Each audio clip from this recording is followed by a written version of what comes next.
raising concern about it, you should be raising your own voice too, not try to kind of like cover the mouth of everyone else. Yeah?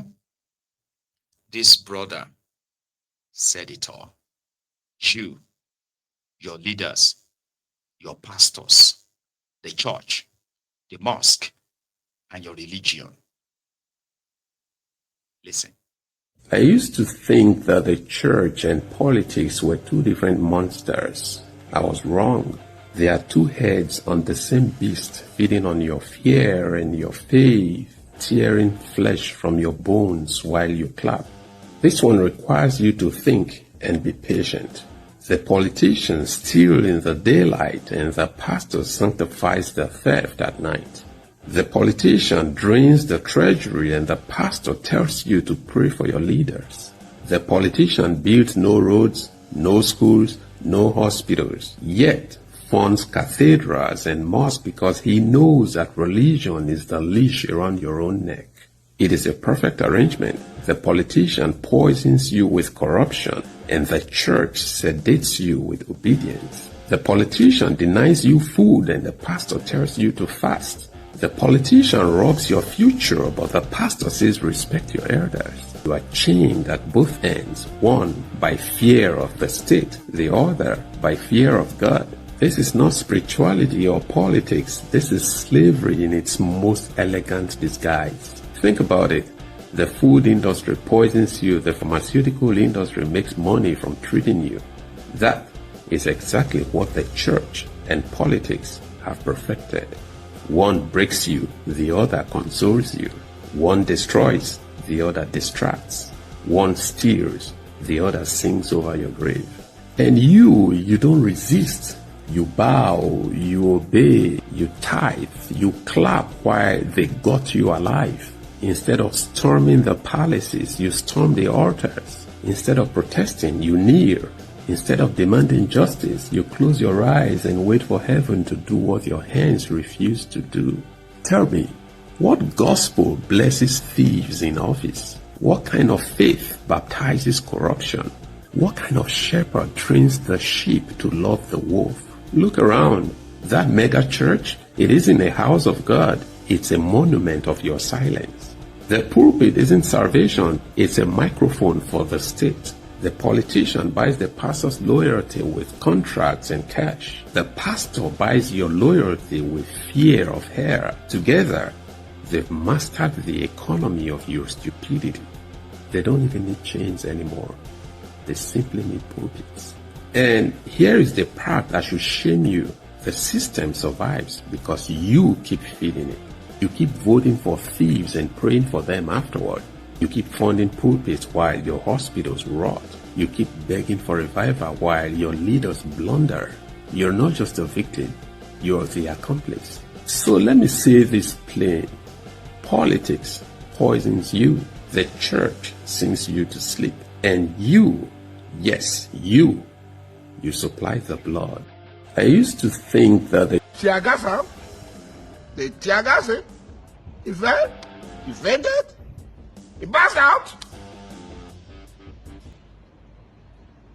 He passed out. He passed out.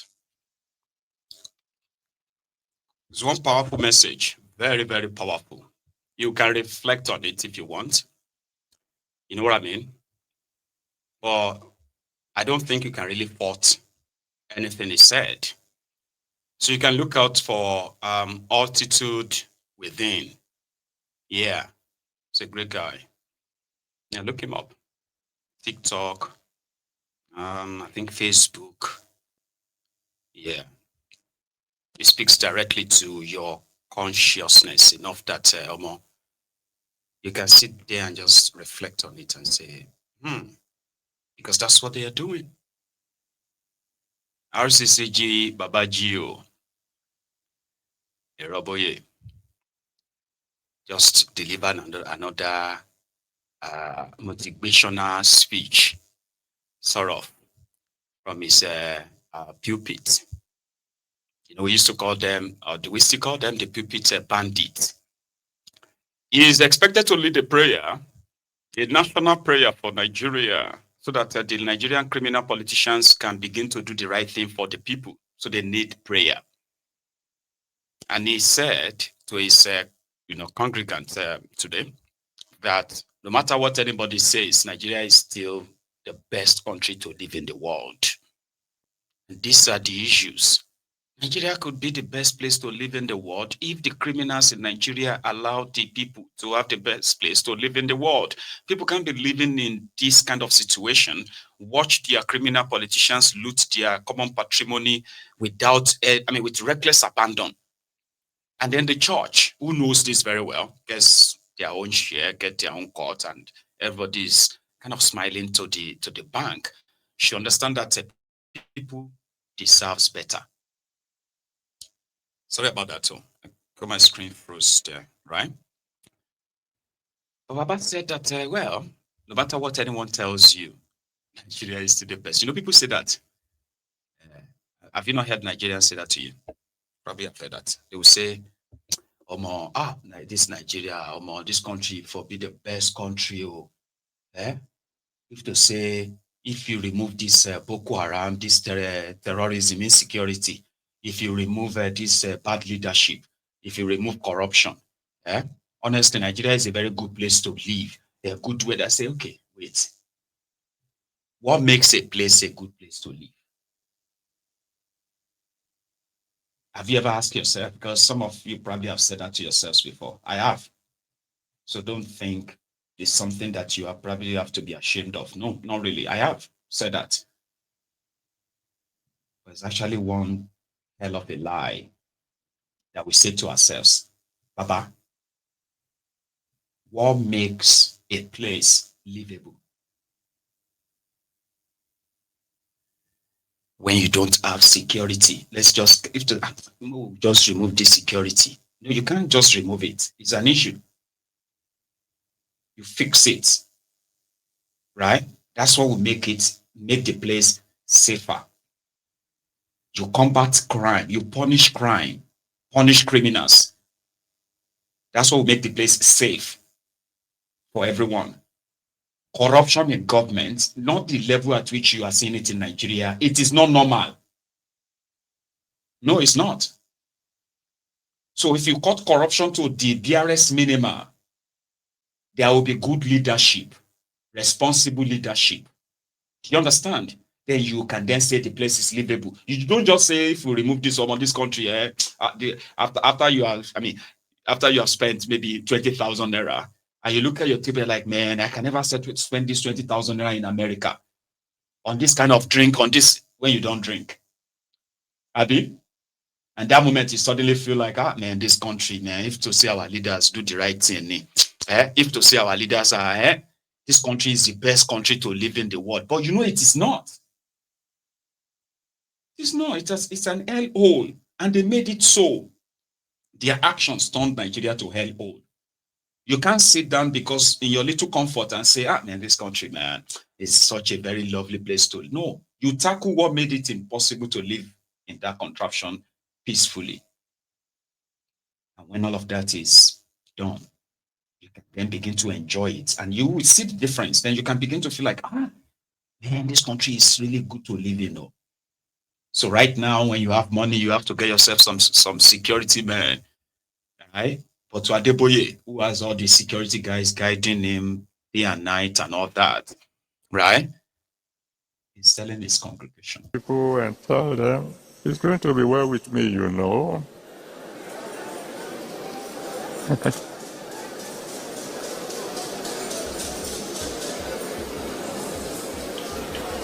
And then you may please be seated. God bless you. Hallelujah.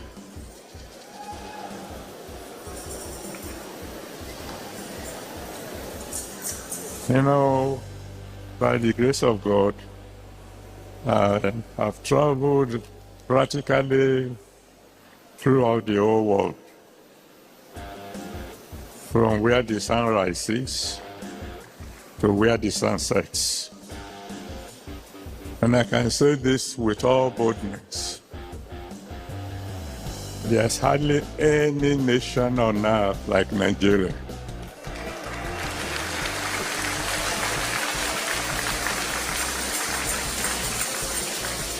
Oh, yes, we have our problems. But we hold the world record as the happiest people on earth. We somehow, no matter how difficult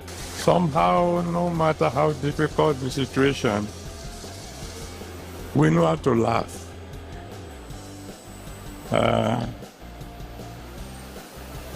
One day, myself and some of my children, we were in a shop in Britain, and we were discussing, and of course we were laughing. And one white lady came to me and said, "Your laughter makes me laugh."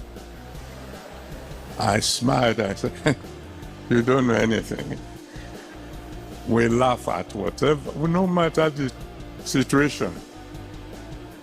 The day when you will no longer be able to laugh will never come in your life."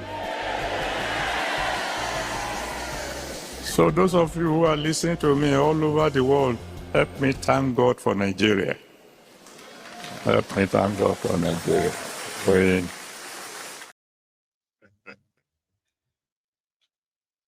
Adeboye. I will laugh in London too. How many of you watching me from Nigeria right now? How many of you would not laugh if you found yourself in a mall in America, in the UK? Yeah, you watching me from Nigeria right now. If you find yourself inside any mall in America right now, you won't smile, you won't laugh.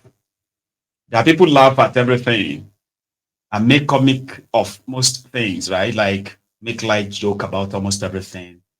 Doesn't make you the happiest people. This is part of the deceit. But yeah, I get it. Somebody like himself would love to kind of like, especially because RCCG is the spiritual arm of APC, Egbekegbe. So his message is to keep reminding everybody that no matter what you are going through, you get that now, at least you are happy. Just be happy. Anything that will not make you happy, God will not do it for you. And you're like, what is he talking about? Yeah. And somehow people believe that, just be like, amen, because God knows that they have to be happy and pretend that they are happy too. You know? Somebody was like, no, you can't really fault happiness now. Everybody just creates your own happiness. So yeah, sure. There is more message that could be delivered to the soul of those who run to the altar instead of them to actually like eat the palaces where these criminals are holed up. Rather, they take their problems to the altars. They take them to the mosque. They take them to all these places, problems that they could fix themselves. Yeah. Now, the transistor radio senator, which is, they call him transistor senator too. It's about him giving transistor radio as an empowerment when he was a senator. He had this to say about the young, or this generation of people, this generation rather, when it concerned the leadership or participation in leadership of the country, or questioning the leadership of the country, or holding the leadership of the country to their responsibility, the blah, the blah. So he was somewhere recently. He's been waiting for Tinubu to nominate him as an ambassador. But Tinubu has not nominated any ambassador, and there's not been any kind of like any ambassador, Nigerian ambassador to any country in the world right now for the past 2.5 years that Tinubu has been your president, by the way. So the Afro senator is one of those who has been speaking positively of Tinubu. He's joined the APC, by the way. And he had this to say about these young people, that those you expect to stand up and fight for their right and fight for their future, like these guys when they were younger and they have been so politically active, like when they were in their own 20s, 30s. But Nigerians in their 20s and 30s today, according to him, they are mostly content creators. or I'm adding this. They will aspire, they rather aspire to be special advisor, personal assistant, social media influencer for the criminal politicians in Nigeria for a peanut, right? Here is the Afro senator. And collective progress for our people. Yeah, there have been achievements in a number of areas. But what remains a problem to us is how can we silence the gun so that we can have peace and stability in our country? Young people of today, you have your positives and you have your negatives. The positive aspect of your generation is that you are full of energy and creativity. In our days, we listen to foreign music, but in your generation, you have been able to develop and export our culture and our music to the stage of the world, to the point that it gives us pride when we see the likes of Thames, Davido, and Burna Boy winning Grammys, when it wasn't possible for our generation to do that. It gives us joy to see how you are able to compete with young people of outside of this country. I was highly impressed. If you see the training facilities of teams from Morocco, from Algeria, from Tunisia, the training facilities for their sportsmen and women, you will wonder how the Falcons were able to beat them.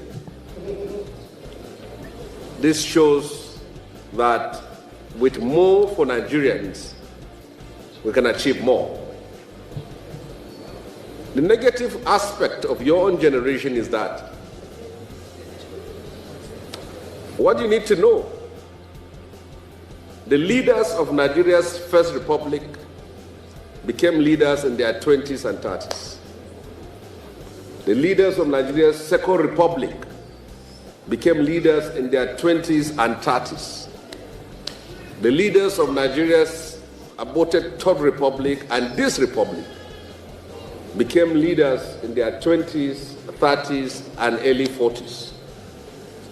Most of the people you see today, whether they are president, they are governors, they are ministers, they are senators, in 1999 they were all looking like you and they were of your age mates. But they had vision and they were determined to take over power, whether for themselves or for what they claim to be. And as such, they entered the ring of politics with all its troubles and storms, and they took over power.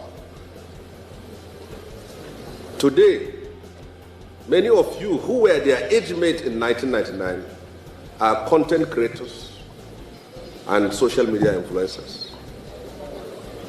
That cannot change a nation. That cannot shape the nation in line and in your own dream. It's not possible. You have to be involved. In the 90s, I've been a senator, and I will still return back to the Senate. Yes.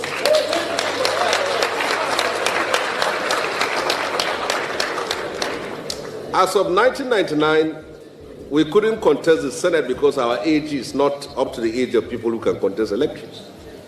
But we are determined. We contested and lost, and remained resilient until we took over the seat. So, for those of you who want the nation of your dream, you have to get involved. There's no way you can change this country if you don't participate in politics. In the 90s, when Nigeria was under military rule, some of us organized ourselves and started a civil rights organizations that resisted and demanded for the return of democracy in Nigeria. Some of us were forced to exile. Some lost their lives. And people like me spent many years in prison. When we came out of prison in 1998 and Nigeria was transiting to civil rule,